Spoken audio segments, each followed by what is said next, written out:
12th physics 6th lesson ray optics கதிர்ஒளியியல். அதில் வந்து angle of deviation due to reflection page number 2. எதிரொளிப்பினால் ஏற்படும் திசைமாற்ற கோணம் Tamil medium page number 2. இப்போ இது வந்து ஒரு சர்ஃபேஸ், இது வந்து பின்னாடி வந்து கோட்டிங் அடித்த ஒரு சர்ஃபேஸ், சரியா? இதில் வந்து ஒளிக்கதிர் வந்து படுது, ஒளிக்கதிர் வந்து இப்படி படுது. படுற இடத்துல நம்ம என்ன செய்வோம், இந்த சர்ஃபேஸுக்கு 90 டிகிரியில் ஒரு நார்மல் லைனை வரைவோம். ஸோ நார்மல் லைனுக்கும் ஒளிக்கும் இடையில் இருக்கிற ஆங்கிள் ஐ. ஸோ ரிஃப்ளெக்ஷன் இந்த சர்ஃபேஸில் பட்டு ரிஃப்ளெக்ட் ஆகும், எதிரொலிக்கும். இது எவ்வளோ ஆங்கிளில் படுதோ அதே ஆங்கிளில் என்ன செய்யும் அப்படின்னா எதிரொலிக்கும். ஸோ எவ்வளோ ஆங்கிளில் படுதோ அதே ஆங்கிளில் எதிரொலிக்கும்.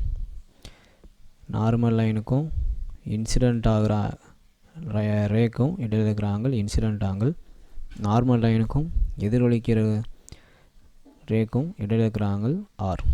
படுகதிருக்கும் செங்குத்து கதிருக்கும் இடையில் இருக்கிற கோணம் படுகோணம், செங்குத்து கதிருக்கும் எதிரொலித்த கதிருக்கும் இடையில் இருக்கிற கோணம் எதிரொலிப்பு கோணம் ஆர். ஐயும் ஆரும் எப்பயும் சேம், இந்த ஆங்கிளும் சேமாக தான் இருக்கும். சரி, இப்போ இந்த சர்ஃபேஸ் இல்லை அப்படின்னா ஒளிக்கதிர் லைட் வந்து எப்படி போயிருக்கும், எந்த பக்கமே விலகாமல் இப்படி நேராக போயிருக்கும், சரியா? ஸோ நேராக போயிருக்கும். இப்போ டீவியேஷன் அப்படின்னா திசை மாற்றம். ஒளிக்கதிர் வந்து நேராக போக வேண்டியதுக்கு பதிலாக இப்படி போக வேண்டியதுக்கு பதிலாக இது என்ன செய்யுது அப்படின்னா இங்கே பட்டு எதிரொலிச்சு இப்படி போகுது. ஸோ அப்போ இங்கேருந்து திசை மாறி இப்படி போகுது. அப்போ இப்படி போக வேண்டியதுக்கு பதிலாக இப்படி போகிற அந்த இடையில இருக்கிற ஆங்கிள் நேராக போயிருக்கணும், அப்படி நேராக போகாமல் இப்படி எதிரொலிச்சு திசை மாறி போகுது. ஸோ இதுக்கும் திசை மாறி போனதுக்கும் இடையில இருக்கிற ஆங்கிள் தான் டீவியேஷன் ஆங்கிள், திசை மாற்ற கோணம். சரி, இப்போ இந்த திசை மாற்ற கோணத்தை தான் கண்டுபிடிக்க போகிறோம். சரி, இது வந்து நடுவில் இருக்கிற கோடு, இது வந்து ஒரு ஸ்ட்ரெயிட் லைனு, இது நடுவில் இருக்கிற கோடு. நடுவில் இருக்கிற கோடு வந்து இது வந்து எத்தனை டிகிரி, 90 டிகிரி, இது ஒரு 90 டிகிரி. அப்போ டோட்டல் எத்தனை டிகிரி, 180 டிகிரி. அப்போ இந்த ஸ்ட்ரெயிட் லைனை பொறுத்த வரைக்கும் மொத்தம் எத்தனை டிகிரி, 180 டிகிரி. அப்போ டோட்டல் ஆங்கிள் 180 டிகிரி. டோட்டல் ஆங்கிள்னால் எது ஐ, இதுதான் ஸ்ட்ரெயிட் லைன், இதில் இருக்கிற இந்த டோட்டல் ஆங்கிள் தான் 180 டிகிரி. ஏன்னா இங்கிட்டு ஒரு 90, இங்கிட்டு ஒரு 90, 90 + 90 180. டோட்டல் ஆங்கிள், டோட்டல்னால் எல்லாத்தையும் ப்ளஸ் பண்ணணும். ஐ, இந்த ஆங்கிள் ஐ, இந்த ஆங்கிள் ஆர், இந்த ஆங்கிள் வந்து டி. அப்போ I plus R plus D. Total angle எல்லாத்தையும் ப்ளஸ் பண்ணால் 180 டிகிரி கிடைக்கும். நம்மளுக்கு தேவை டீவியேஷன் தான். So D is equal to ப்ளஸில் இருக்கிற இந்த டேம் அங்கிட்டு போச்சுன்னா ப்ளஸ் ஐ மைனஸ் ஐ ஆகணும், ப்ளஸ் ஆர் மைனஸ் ஆராக மாறும். இப்போ டீவியேஷன் இஸ் ஈக்குவல் டு 180. இது ரெண்டுலையும் காமனாக இருக்கிறது மைனஸ். ஸோ மைனஸ் எடுத்துட்டோம் அப்படின்னா மைனஸ் டேமு ப்ளஸ்ஸாக மாறிடும். ஸோ மைனஸ் ப்ளஸ்ஸாக மாறிடும். ஸோ அப்போ டீவியேஷன் இஸ் ஈக்குவல் டு 180. இந்த இதை பாருங்கள், ஐ, இது ஆர், இது இன்சிடெண்ட் ஆங்கிள், இது ரிஃப்ளெக்ஷன் ஆங்கிள், ரெண்டுமே வந்து சமம். அப்போ ஐயும் ஆரும் சமம்ன்றனால ஆருக்கு பதிலாக நம்ம என்னவே போடலாம், ஐன்னே போடலாம். அப்போ மைனஸ் ஐ, ஆருக்கு பதிலாக என்ன போட போகிறோம், ஐ. அப்போ I plus I 2i minus 180 = D.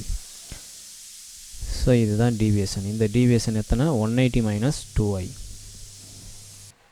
சரி, இன்னொரு மெத்தடில் டீவியேஷனை கண்டுபிடிக்கலாம். இப்போ இது வந்து லைட்டு வந்து பட்டு இந்த பக்கம் ரிஃப்ளெக்ட் ஆகுது. எவ்வளோ ஆங்கிளில் படுதோ அவ்வளோ ஆங்கிளில் ரிஃப்ளெக்ட் ஆகும். அதாவது இது மொத்தம் எத்தனை டிகிரி, இது மொத்தம் வந்து 90 டிகிரி, 90 டிகிரி, சரியா? அதே மாதிரி இதுவும் 90 டிகிரி. ஸோ மொத்தமும் 90 டிகிரி.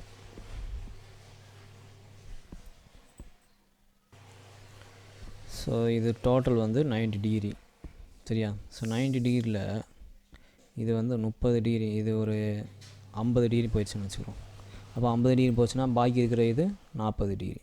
இது மொத்தமாக சேர்த்தா 90 டிகிரி. அதே மாதிரி ஐயும் ஆரும் சேம். அப்போ ஐயும் 50னா ஆரும் 50 தான். அப்போ பாக்கி இருக்கிற இது 40 டிகிரி. அப்போ இந்த ரெண்டு ஆங்கிள் என்ன தான் சேம்.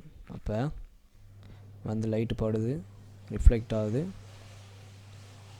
அப்போ இந்த ரெண்டு ஆங்கிளும் சேம். அப்போ நம்ம எதை என்ன எடுத்துக்கலாம்னா ஆல்ஃபான்னு எடுத்துக்கிறோம். ரெண்டுமே ஆல்ஃபா தான். சரியா? சரி, ஒளிக்கதிர் வந்து எந்த பக்கமே பட்டு எதிரொலிக்கணும் என்ன பண்ணியிருக்கும், நேராக போயிருக்கும். ஸோ அப்போ கரெக்டாக இப்படி பிரிக்கிறப்ப இந்த கோட்டுக்கு இந்த ஆங்கிள் ஆல்ஃபானா ஆப்போசிட்டாக இருக்கிற இந்த ஆங்கிளும் ஆல்ஃபாவாக தான் இருக்கும். இதுவும் சமம்.